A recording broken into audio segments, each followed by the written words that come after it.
What up, Long Beach? Welcome back to GazetteSports.com. It's JJ, and oh, it's a great day to grapple. We got more league wrestling for you. 2011 individual finals Saturday afternoon in the Cabrillo Gym. The story here, everybody chasing the Lakewood Lancers. The champions of the Moore League this year have 10 wrestlers in the 14 matches, and obviously that's got head coach Andy Miramontes pretty pleased. But everybody else in the gym looking to knock off the guys wearing red. Let's get right to the action.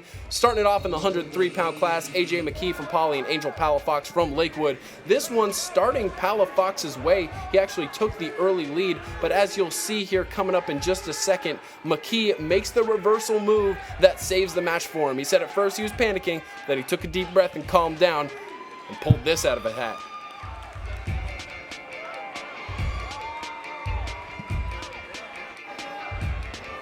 With the 6'5" lead late in this one, actually at 5:27. I know you're not going to be able to see it, but McKee comes up with a pin to start the day for the Jackrabbits.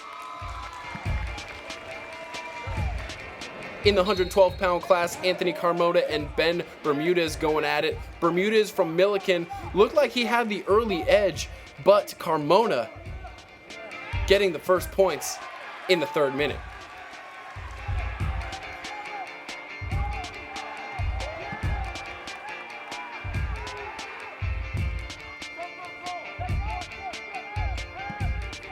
Carmona stayed aggressive in this one, and that was his best defense, and he takes the victory 10-5. In the 119-pound class, James Potter from Milliken took down Ruben Jimenez from Lakewood, but it was close. These two went back and forth, and with about 30 seconds left, Potter grabbed the match-winning point 4-3.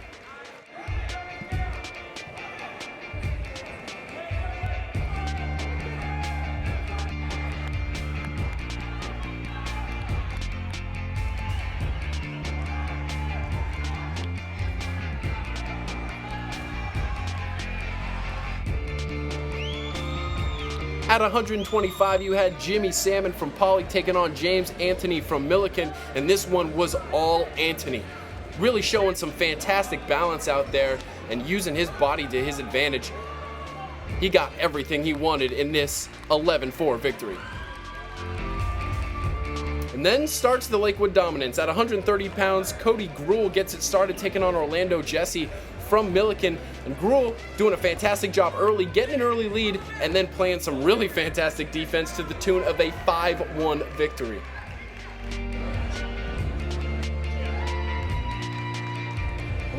Kimu Napohaku taking on Donnie McMillick from Poly at the 135 class. Kimu showing everybody why he is a 3-time Moore League champion and the only reigning CIF champion with this 16-1 technical fall win. At 140, Kevin Merdaddy from Lakewood, Dylan Bent from Wilson. I think you see a pattern here, but this one was very close. At first, it was Kevin taking advantage of it, but then Dylan came back and really put up a fight at the end, really stalling with a 2-2 tie to try to get it to the extra period. They got there, but when they did, Kevin made the first move, and the takedown in the first period of overtime gives him the 4-2 victory. At 145, Nathan Batchers from Lakewood, the 4th straight Lancer to win as he pins Brad Burgess from Wilson with just a few seconds left in the third period.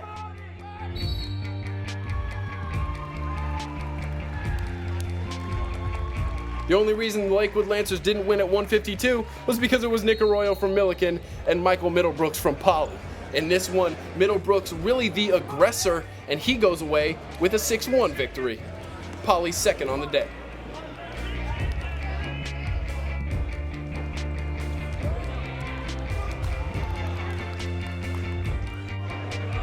At 160, Josh Newman from Wilson. He's 27-1 on the season, and this showed everyone why.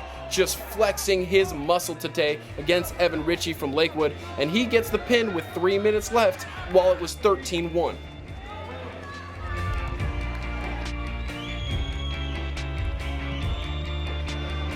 At 171, Israel Ayala from Milliken really put on a show against Andrew Foster from Cabrillo. These two were close. It was 5-2, and then it was 8-5, but then Ayala put his foot down on the mat and ran away with a 13-5 victory. Keone Waiolama gets Lakewood back in their groove against Oscar Jesse from Milliken at 189. These two wrestled to a 1-0 Keone decision earlier in the season, and that escape right there gets Keone the 1-0 victory here in the finals. Moving on to the 215s, where Sam Taylor from Milliken really looked impressive against Ignacio Mundo from Wilson, and his pin with 5 minutes left gives him the victory. Taylor, fantastic football player. That's a loss of 2, I believe.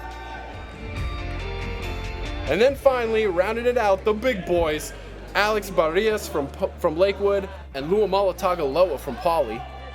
This may have been match of the night.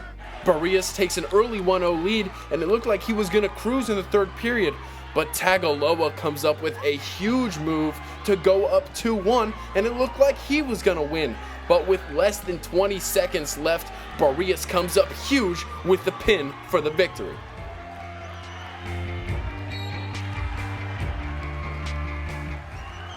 Some fantastic wrestling on scene at Cabrillo on Saturday as Lakewood wins 7 of the 14 matches. The Lancers reasserting their dominance on the mat here in Long Beach. But the circle's not going to be empty for very long, because all of these guys who qualified will head to CIF, then hopefully to Masters, then hopefully State. The best wrestling in California just around the corner. If it's sports and it's happening in Long Beach, you know where to find the coverage. Right here at GazetteSports.com.